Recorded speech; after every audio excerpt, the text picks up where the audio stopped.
लवकरच मार्गशीर्षचे गुरुवार सुरू होणार आहेत. या व्रताची माहिती जाणून घेण्याचा उत्साह हा अनेक दादांना आणि ताईंना झालेला आहे. मार्गशीर्ष गुरुवारचं व्रत हे कोणीही करू शकतं. ज्यांच्या मनामध्ये इच्छा आहे हे व्रत करावं त्यांनी अगदी मनापासून हे व्रत करावं. यंदा मार्गशीर्ष गुरुवार कधीपासून सुरू होणार आहे, किती गुरुवार यावर्षी आपल्याला पडणार आहेत, मार्गशीर्ष गुरुवारची पूजा मांडणी कशी करावी, या पूजेची उत्तर पूजा कशी करावी, उद्यापन कसं करावं, ही पूजा करत असतानाचे नियम काय आहेत, अशा संपूर्ण गोष्टींची माहिती आपण या व्हिडिओमध्ये पाहणार आहोत. त्यामुळे व्हिडिओ स्किप न करता संपूर्ण पहा. श्री स्वामी समर्थ. मी प्रियांकाज ऑल कंटेंट या चॅनलमध्ये मी तुम्हा सर्वांचं मनापासून स्वागत करते. तुमचा आजचा दिवस शुभ जावो, स्वामी महाराज तुमच्या सर्वांच्या सर्व चांगल्या इच्छा पूर्ण करो, ही प्रार्थना मी त्यांच्या चरणी करते आणि व्हिडिओला सुरुवात करते. मार्गशीर्षच्या पहिल्या गुरुवारी आपण हे व्रत सुरू करतो आणि शेवटच्या गुरुवारी या व्रताचं उद्यापन केलं जातं. समजा तुम्हाला मार्गशीर्ष महिन्यामध्ये हे व्रत करता नाही आलं तर तुम्ही मराठी महिन्यातील कोणत्याही महिन्यातील गुरुवारी हे व्रत सुरू करून तो महिना संपेपर्यंत त्या महिन्याच्या शेवटच्या गुरुवारी तुम्ही हे व्रताचं उद्यापन करू शकता.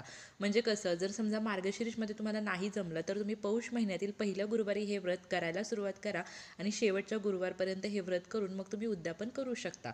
अशा पद्धतीने म्हणजे जे चैत्र, वैशाख, ज्येष्ठ हे जे मराठी महिने आहेत यामध्ये सुद्धा तुम्ही हे व्रत करू शकता. हे व्रत केल्यामुळे आपल्या घरामध्ये सुख, शांती, समृद्धी नांदते.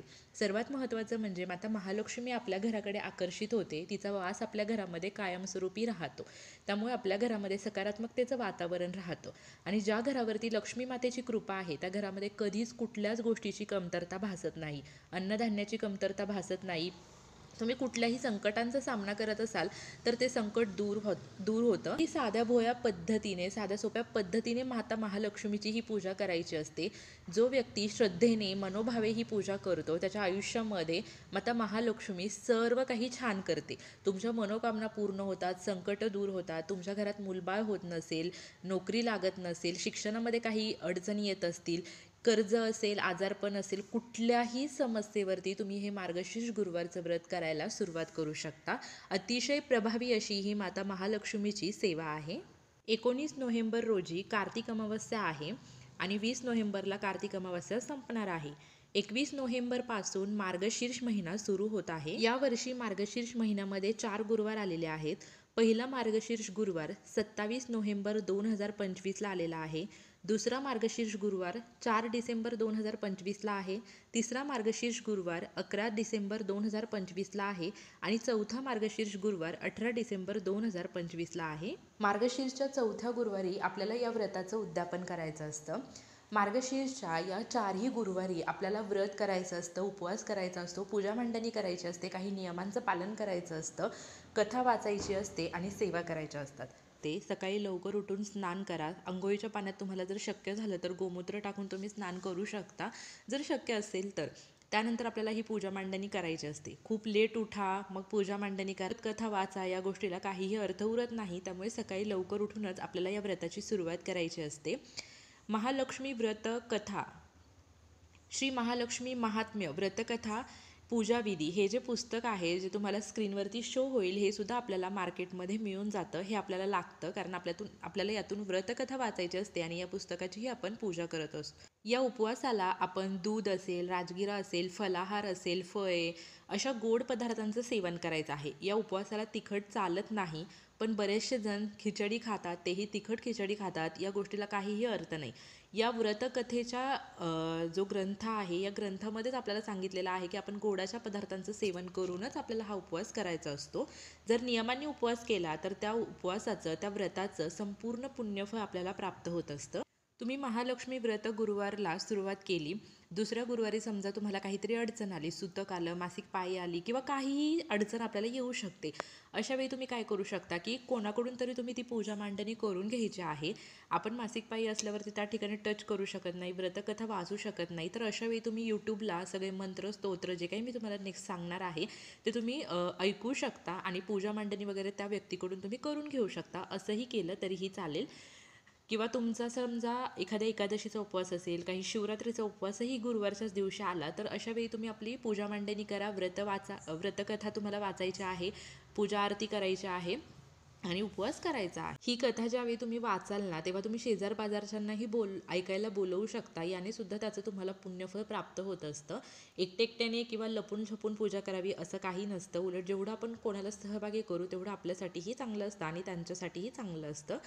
त्याचप्रमाणे या व्रतकथेच्या उद्यापनाच्या दिवशी तुम्ही काय करायचं आहे, आपले नेहमीप्रमाणे पूजा मांडणी करायची आहे, त्यानंतर आरती करायची आहे, सेवा करायची आहे आणि त्यानंतर तुम्ही 7 सुवासिनींना किंवा कुमारिकांना तुम्ही बोलवायचं आहे, त्यांचा आदरातिथ्य करायचा आहे, त्यांना हळदी कुंकू द्यायचं आहे, त्यांना व्रतकथेची एक एक प्रत प्रत्येकाला द्यायची आहे आणि त्यासोबत एक केळी तुम्हाला द्यायची आहे. तुमच्या यथाशक्ती तुम्हाला अजून काही दानधर्म करायचं असेल ते तुम्ही करू शकता. एखादं वस्तू तुम्हाला द्यायची असेल ते तुम्ही देऊ शकता. ब्राह्मणांना तुम्ही दान करू शकता. गोरगरिबांना तुम्ही दान करू शकता. कोणताही एखादा गोडाचा पदार्थ किंवा गोडाचं काही तुम्ही पुरणपोळी असेल किंवा मग तुम्ही रव्याचा प्रसाद असेल, खडी साखर हे सुद्धा तुम्ही त्या सुवासिनींना किंवा त्या कुमारिकांना द्यायचं आहे. गुरुवारच्या दिवशी तुम्हाला आपल्या घरी जर गौमाता असेल तर त्या गौमातेचीही सेवा करायची आहे. तिलाही काहीतरी घास खायला द्यायचा आहे. गोडाचा एखादा पदार्थ तुम्ही देऊ शकता. संध्याकाळच्या वेळी आवर्जून पूजा करा. तुमच्याकडे गौमाता नसेल तर तुमच्याकडे जी गौमातेची आणि तिच्या वासराची जी मूर्ती असते त्या मूर्तीची सुद्धा तुम्ही पूजा केली तरीही अतिशय उत्तम. पण आवर्जून दर गुरुवारी तुम्हाला गौमातेची सेवा ही करायचीच आहे. पूजा मांडणी करण्यासाठी तुम्ही काय करा, ज्या ठिकाणी तुम्ही पूजा मांडणी करणार आहात ती जागा स्वच्छ करा. देवघरामध्ये किंवा हॉलमध्ये तुम्ही करू शकता, बेडरूममध्ये वगैरे पूजा मांडणी करू नका. त्यानंतर तुम्ही काय करा की खाली थोडीशी रांगोळी काढा, त्या रांगोळीवर हळदी कुंकू अर्पण करा. त्यावर तुम्ही एखादा पाट किंवा चौरंग ठेवा. त्यावरती तुम्ही केशरी, पिवळं, हिरवं अशा पद्धतीचे जे लाल असे जे शुभ वस्त्र असतात ते वस्त्र तुम्ही त्याच्यावरती अंथरायचं आहे. वस्त्र अंथरून झाल्यावरती सर्वात आधी तुम्ही कलश स्थापना करून घ्या. तांदळाची किंवा गव्हाची रास करा. त्यावरती तांब्या ठेवायचा आहे आणि त्यामध्ये पाणी, हळद, कुंकू, अक्षता, फूल, ₹1 नाणं, सुपारी असं तुम्हाला टाकायचं आहे. एखादी दुर्वा तुम्ही टाकू शकता. वरती नागिनीची 5 पाने किंवा आंब्याचा डहाळा ठेवून त्यावरती तुम्हाला नारळ ठेवायचा आहे. नारळाची शेंडी वरती असावी. त्या कलशावरती तुम्ही स्वस्तिक काढा. कडेने 5 लाईन हळदी कुंकवाच्या काढू शकता. ही झाली आपली कलश स्थापना. त्यानंतर तुम्हाला गणपती बाप्पांची स्थापना करायची आहे. देव्हाऱ्यातील जो गणपती आहे त्याची स्थापना केली तरी चालेल किंवा सुपारी स्वरूपात गणपती बाप्पांची स्थापना केली तरीही चालेल. खाली अक्षदा ठेवा आणि त्यावरती तुम्ही गणपती बाप्पांची स्थापना करा. सर्वात आधी तर अग्निदेवता म्हणजेच दिवा लावूनच तुम्हाला या सेवेला प्रारंभ करायचा आहे. त्यानंतर तुम्ही लक्ष्मी मातेचा फोटो ठेवू शकता कलशाच्या साईडला. लक्ष्मी मातेची मूर्ती असेल तर मूर्ती ठेवा. पूजेच्या समोर तुम्हाला 2 नागिनीची पानं, त्यावरती खोबरं असेल, ₹1 नाणं, सुपारी, हळकुंड, त्याचप्रमाणे बदाम ह्या गोष्टीसुद्धा ठेवायच्या आहेत. म्हणजे विडा त्या ठिकाणी तुम्हाला ठेवायचा आहे. त्या ठिकाणी तुम्ही अगरबत्ती लावा, धूप लावा. त्याचप्रमाणे पूर्ण पूजेला हळदी कुंकू, अक्षता, फूल अर्पण करून घ्या. त्याचप्रमाणे त्या ठिकाणी तुम्ही फळे ठेवा. दुधाचा नैवेद्य तुम्ही त्या ठिकाणी ठेवू शकता किंवा गूळ ठेवू शकता, खडीसाखर ठेवू शकता. त्यानंतर छोट्या कलशामध्ये तुम्ही देवीसाठी पाणी ठेवा. अशा प्रकारे आणि ती महालक्ष्मी व्रतकथेचं जे एक ग्रंथ आहे तो ग्रंथही त्या ठिकाणी ठेवून त्याचीही पूजा तुम्हाला विधिवत पद्धतीने करायची आहे. अगदी सोप्या पद्धतीने तुम्हाला पूजा मांडणी करायची आहे. पूजेच्या कडेने रांगोळी काढून घ्या. रांगोळीमध्ये तुम्ही शक्यतो लक्ष्मी मातेची पावले असेल किंवा मग गोपद्म असेल अशी जी शुभचिन्ह असतात, स्वस्तिक असेल असं अगदी छोटंसं काढलं तरीही चालतं. पूजा मांडणी करून झाल्यानंतर तुम्ही जे व्रतकथेचं जे ग्रंथ आहे त्या ग्रंथामध्ये जी व्रतकथा दिलेली आहे ती कथा तुम्हाला वाचायची आहे. माता महालक्ष्मीची आरती करायची आहे. जे अजून काही स्तोत्र वगैरे जे पाठीमागच्या साईडला आहे तुम्ही ते ओपन करून पाहू शकता.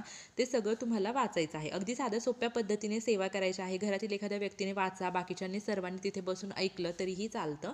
हे सगळं करून झाल्यानंतर दुसऱ्या दिवशी आपल्याला त्याची उत्तर पूजा कशी करायची आहे. तर जे नारळ आहे ते नारळ असेल तर ते तुम्ही पुढच्या गुरुवारी असं 4 गुरुवारी ते नारळ वापरलं तरी चालतं. त्याच्यानंतर जे पानं वगैरे फुलं वगैरे जे आहेत ते तुम्ही निर्माल्यमध्ये टाकू शकता. जे धान्य वगैरे आहे ते सुद्धा तुम्ही तसंच ठेवून परत ते वापरू शकता किंवा मग ते पक्ष्यांना खायला टाकू शकता. आणि प्रसाद घरातील प्रत्येक व्यक्तीने थोडा थोडा का होईना पण तो खायचा आहे प्रसाद स्वरूपामध्ये. अगदी साध्या सोप्या पद्धतीने तुम्हाला पूजा मांडणी करायची आहे, उत्तर पूजा करायची आहे. नियम काय आहे ते सांगितलं. या व्रताचं उद्यापन कसं करावं करावं तेही सांगितलेलं आहे.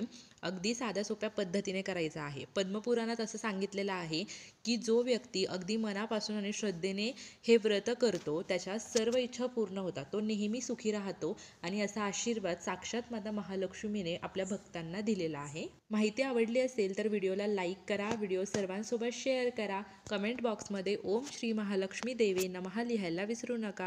Shri Swami Samarth. Bless you all.